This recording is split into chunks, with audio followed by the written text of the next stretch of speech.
did a video the other day about Islam and how it's evil because it forces submission upon you.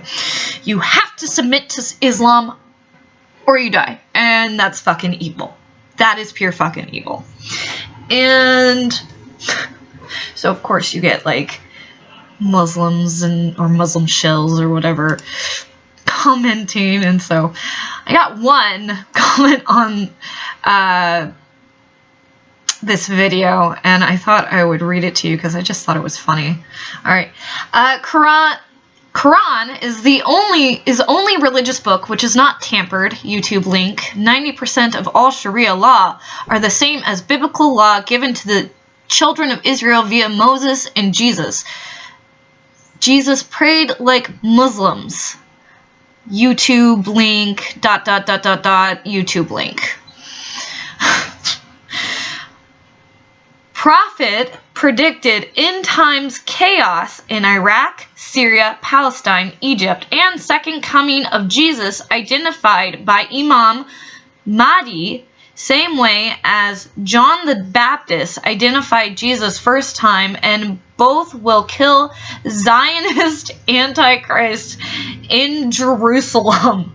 Okay, so obviously this person's very, very anti-Jewish. I'm gonna say anti-Semitic almost. And then there's a link to some sort of Islam prophet predicted end times chaos link. So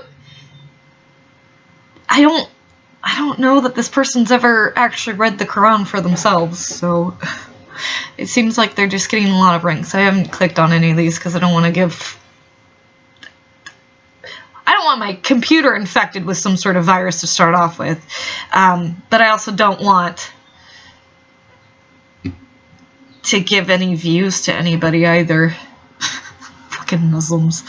Okay, not that I dislike Muslims in general, it's just if you're gonna be following a horrible ideology, I don't really want anything to do with you. Okay. Only Antichrist followers will oppose law given to Moses, Jesus, and Muhammad. Lying is major sin in Islam. Present-day Israel has nothing to do with biblical Israel. Here is link, YouTube link. Zionist pastors are paid people from synagogue of Satan, and God warned us about this. Jesus denying Zionists who love Zionism more than Jesus and gospel in Matthew 7:22. Matthew 7:22 through 23. See, I can go look that up because I do like the Bible. Let's see, Matthew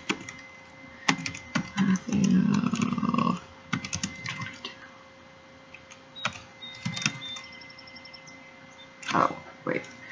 It might. Oh, 7:22.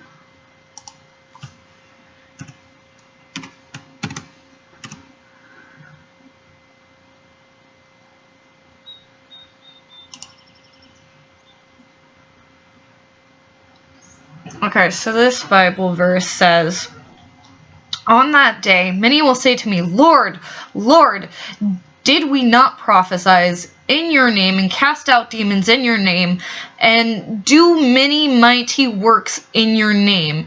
And then I will declare to them, I never knew you. Depart from me, you workers of lawlessness.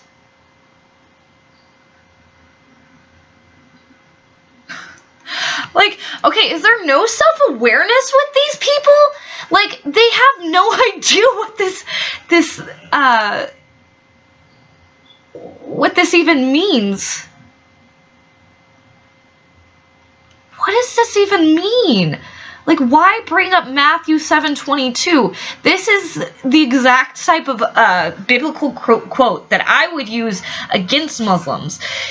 Because anybody who tries to, you know, speak for Jesus or anything like that, but they're not actually speaking from some sort of principled truth that comes from God, You know, as in like something like, in suffering, bring salvation to people, bring people closer to God, stuff that makes sense and is logical and actually makes the world better.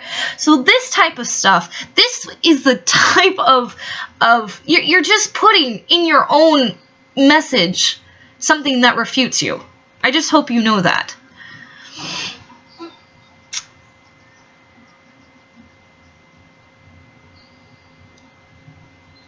Oh, they actually included that, but I wanted to look it up. But it's like, what? I guess they're trying to say that we're the people who, I feel like Christians don't do a lot of prophecy, at least not anymore. We try not to. It's, actually, you know, in growing up as a Protestant, in just average, like, Methodists, and I went to a Calvary chapel. Just Calvinists are a little odd, but, yeah, so there's this very big thing that you're not...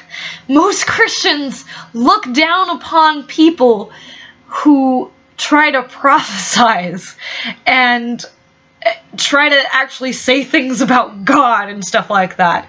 Like, we can have this discussion, right? Because I'm coming at it from the perspective that I'm not prophesizing. I'm just talking about this shit. But, like, Christians, for the most part, don't prophesize, and we don't... I mean, there's some Catholic rites about casting out demons and stuff, but it's also, like, biblically tied, and it's supposed to be through the name of Christ. So it's through the name of Christ because you're actually using the power of Christ. So it's not you casting out the demons, it's Christ because you're calling upon Christ to please come down and help you to cast out the demons. Anyway, that's how Christianity works. At least that's from my understanding. Anyway, so I responded to this person.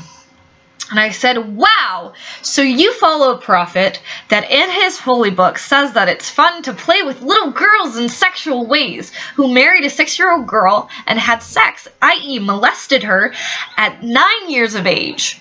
A man who was incredibly racist towards black people, a man who had different moral laws for himself than everyone else, a man who hated and wanted to kill Jewish people, a man who told his followers that it was okay to beat their wives, a man who set another man on fire to get money from him, a man who would rob caravans and murder people, a man whose motto was to rule with terror, and a man who died the death of a false prophet at the hands of a Jewish woman.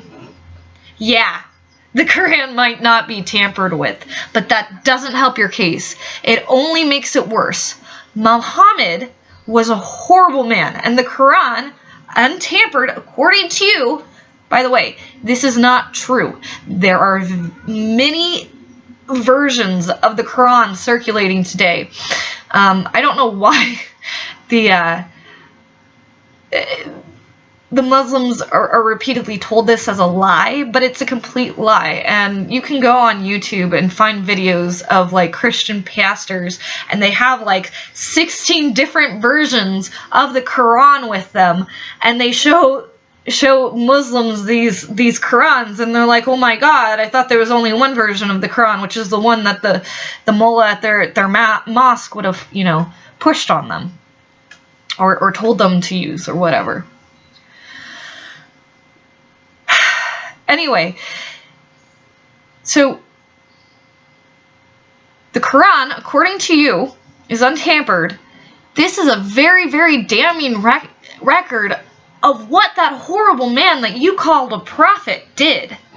He caused so much suffering in his life, and even in his death, he continues to try to dominate the world with terror and hatred. But there is a better way. There is peace and forgiveness with Christ, serenity with Buddhism, devotion with Hinduism, internal exploration with Gnosticism, and of course, rationality and wonder for the material world in a scientifically atheistic perspective. I encourage you to open your mind and explore your options before you choose hate and fear. And that's the way I see it. I really do see Islam as this just nasty, horrible ideology that allows for so much suffering and pain in the world, that actively pushes suffering and pain into the world through their acts of terror and just pure hatred. It's not a good ideology. It's not going to be a good ideology. I don't think it can be reformed. The reason why Christianity was able to be reformed is because the basic teachings of Christ are very, very good teachings. It's the people who had to change. In Islam, the teachings are god-fucking awful. You can't reform terrible ideas. You just have to throw them out. Bad ideas that are just fucking awful, like, having sex with 9-year-old girls, throw those ideas out. We don't need them. They can go away. Goodbye. I don't want you.